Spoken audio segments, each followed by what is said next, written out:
No nosso quadro Conversa Pública de hoje, nós vamos conversar com a missionária Analzira Nascimento. Hoje vamos falar sobre o seu livro chamado Evangelização ou Colonização. Boa tarde, Analzira, tudo bem? Tudo bem, boa tarde. Obrigada. Bom, para começar, como surgiu essa iniciativa para escrever um livro com esse tema? Não tive a intenção de escrever livro. Esse livro é resultado da minha pesquisa na universidade. Adaptei e coloquei algumas ideias aí no livro. Na minha pesquisa, a minha motivação inicial era assim, com as formas da gente fazer as coisas. E começou com a minha experiência missionária. Então, eu trabalhei na África há 17 anos. E, inicialmente, eu fui enviada para fazer uma coisa, vi que eu precisava adaptar minhas formas de fazer. Então, eu tinha algumas inquietações, né, que eu achava assim, que nossas abordagens não eram corretas. Então, aqui no Brasil, isso me motivou a começar a escrever um pouco sobre isso. Qual é o público que você deseja alcançar? Gostaria muito que esse livro fosse assim, tivesse o objetivo de semear ideias, que as pessoas começassem a refletir sobre o que a gente está fazendo, por que fazemos. Eu ficava triste, ficava angustiada de ver assim que o que nos motivava a evangelizar e a fazer, muitas vezes era só o nosso cumprimento de agenda. E o livro trabalha basicamente isso, que a nossa obsessão por gerenciabilidade, aquela coisa de números, quantas almas, quantos batismos, e nós ficamos tão preocupados com isso que a gente invisibiliza o outro, a gente não vê o outro, a gente nega a identidade dele, porque a nossa preocupação é cumprir a nossa meta, né? E até o meu título original para o livro era Os Invisíveis, né? A missão que silencia, mas a editora achou melhor não pôr esse meu título, pôr esse aí. Na universidade, o título original da tese é Missão e Alteridade, 2 pontos, né, para descolonizar o paradigma missiológico. O que você quer dizer quando você diz evangelização ou colonização? Você é colonialista quando você está preocupado com você, com os seus objetivos. Sabe, eu quero cumprir minhas metas, eu quero impor esse programa, eu quero pôr goela abaixo das pessoas esses conteúdos. Então, minha preocupação é distribuir X folhetos. Eu não estou nem aí com você, se você está bem, se você está sofrendo. Então, isso é colonialismo, quando a preocupação é com você. É uma preocupação de dominação. E também, colonialismo é quando, colonialidade, esse tema, né? É quando você decide o que é bom para o outro, né? E é muito difícil isso. E às vezes a gente faz muito isso em missões, em evangelismo. Eu é que sei o que é bom, então eu vou fazer um projeto lá, eu levo tudo pronto, os pacotes, né? Eu sei o que é bom para você. Então o livro faz com que as pessoas entendam a diferença entre um termo e o outro? Sim, Então o livro te leva a refletir assim, qual é a sua motivação? Você realmente ama as pessoas? Então o livro fala muito de uma volta ao início, assim, que Jesus tocava pessoas, Jesus amava pessoas, Jesus falava com pessoas. Ele não estava preocupado de implantar programas e ele não tinha metas, X almas, etc.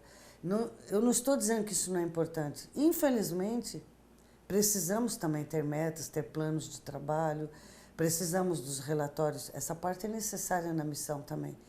Mas muitas vezes as motivações ficam muito presas a isso, né? Analzira, você acha que o livro tem chegado bem para toda a liderança evangélica? A princípio, eu sei que ele pode causar um desconforto de alguns interpretarem que eu estou falando que levar o evangelho é colonialismo, é colonizar. Não é isso. Então, levar o evangelho de Cristo não é colonizar. E eu não estou questionando a verdade do Evangelho, para mim, não estou mexendo nessa verdade, para mim, intocável do que Jesus fez por nós, a verdade do Evangelho. Nós estamos tocando, o livro mexe muito com metodologias, né? Estratégias. Analzira, eu vi que no seu livro tem algumas frases que você citou e eu gostaria que você explicasse algumas delas. Por exemplo, essa daqui: engajar-se no projeto é ver o outro como Deus vê. Para você, como é que as pessoas podem estar engajadas no projeto de Deus? Então, o livro eu trabalho assim que nossa visão de evangelismo e de missão muitas vezes limita-se a ações da igreja local só. Então, fazer missão, fazer evangelismo são ações da igreja local. Mas eu estou propondo uma visão mais macro, né? Nós pensarmos a partir do projeto de Deus para a humanidade. Deus tem propósitos. E, então, de nós tentarmos entender e termos o nosso Wi-Fi sintonizado com o dele, assim, o que o senhor quer fazer hoje? O que o senhor quer fazer? O que o senhor está fazendo no mundo? E antes de eu ficar preocupado de me engajar numa ação pontual, eu querer entender o que ele quer fazer no mundo e eu me engajar nesse projeto. Por isso eu tenho aquela frase, Deus, não me deixe de fora do que o senhor está fazendo no mundo. Então não é a igreja, por favor, quem quer dar uma ajudinha no evangelismo, que normalmente tem sido assim. Então missões é aquela coisa chata da igreja. Ih, lá vem a turma, conferência missionária, ai que negócio chato. Lá vem o missionário falar de sofrimento. E no livro eu proponho assim, é o contrário. Nós é que tínhamos que dizer, Deus, não me deixa de fora desse negócio legal que o senhor está fazendo. Não é? Por isso eu falo muito assim que a Bíblia fala que Davi cumpriu o propósito de Deus para a sua geração. Ou seja, ele e os seus contemporâneos, no seu mundo contemporâneo, ele cumpriu a missão dele que Deus queria que ele fizesse para aquele tempo ali. E eu acho que missão é quando você está antenado com o seu tempo hoje, você dizer, tá, Deus, hoje, qual é a minha parte? O que eu tenho que fazer dentro disso que o senhor está fazendo? Entendeu? Ao invés de você se preocupar de se engajar numa ação pontual. Então, a coisa não ser eclesiocêntrica só, mas partir para missio Dei, quer dizer, é uma visão mais abrangente. O que Deus faz no mundo, o que Deus está fazendo, como Ele está agindo, o que Ele quer fazer, não é? Por isso, eu diferencio missões e missão, não é? Então, fazer missões é simplesmente você se engajar em algumas ações pontuais. Agora, você se engajar na missão de Deus, missão no singular, pressupõe o trabalho dele, a ação dele no mundo e na história que vem desde lá. Você vê na Bíblia ele agindo, esse Deus que age na história para cumprir seus propósitos. E hoje, não é, 2015, está agindo. E eu creio que Deus controla a história e Ele está trabalhando no mundo e quer fazer algo. Agora, quem se dispõe...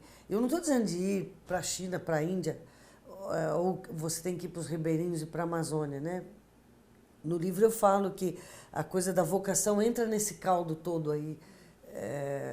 Então você não precisa simplesmente sair da sua área geográfica, você não precisa cruzar fronteira para ser um crente espiritual, mas que você pode também participar do que Deus está fazendo a partir de onde você está. Nem todos são chamados para ir, mas cada um fique onde Deus quer. Se Ele te chamar, vai. Não é? Mas Ele chama muitos para ficar também. Nós precisamos, né, de câmeras, precisamos dos técnicos, precisamos de dentista, de médico, de engenheiro, precisamos de professor, precisamos de lavadeira. Muitos precisam ficar. Não é? E Paulo fala lá em Coríntios, né? São todos apóstolos? Não. São todos evangelistas? Não. São todos profetas? Não. Ou seja, cada um é cada um. E cada um descobre a sua parte nessa missão de Deus, né? Você também citou aqui outra frase dizendo: não podemos mais lutar para preservar tradições sem uma reflexão honesta sobre a natureza e os propósitos da missão, especialmente reconsiderar nossas motivações. O que você quis dizer com essa frase? Isso é porque eu falo no livro que às vezes você só repete coisa que chegou para você, mas você não sabe por quê.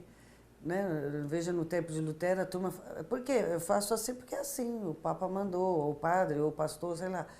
E nós começamos a refletir mais nisso, né?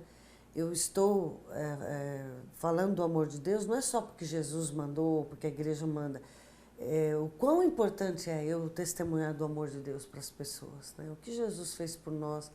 E o livro fala muito disso, de que nós recebemos uma tradição de que só o pastor e o missionário são vocacionados. Mas se você vai analisar a palavra de Deus, todos temos uma vocação, todos temos um chamado.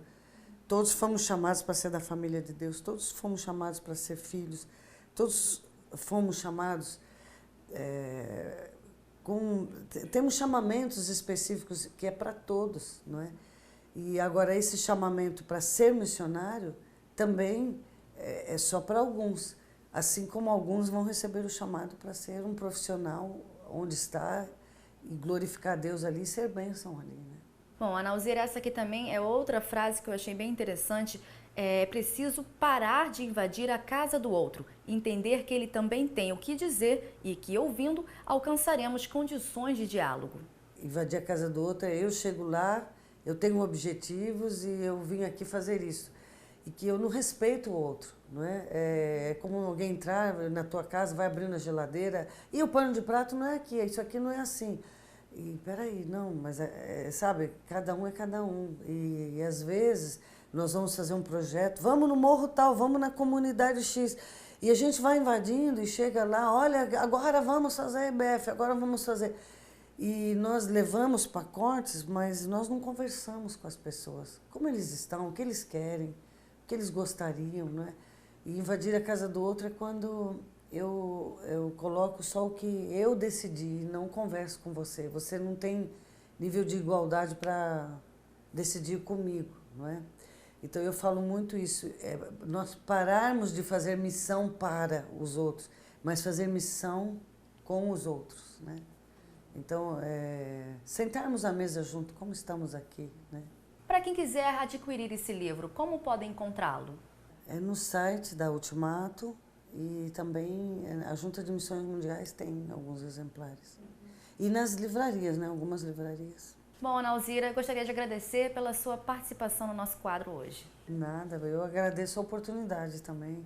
Que Deus abençoe e que a leitura possa contribuir, né, para a caminhada cristã de cada um e que as pessoas interpretem corretamente, né, os propósitos dele.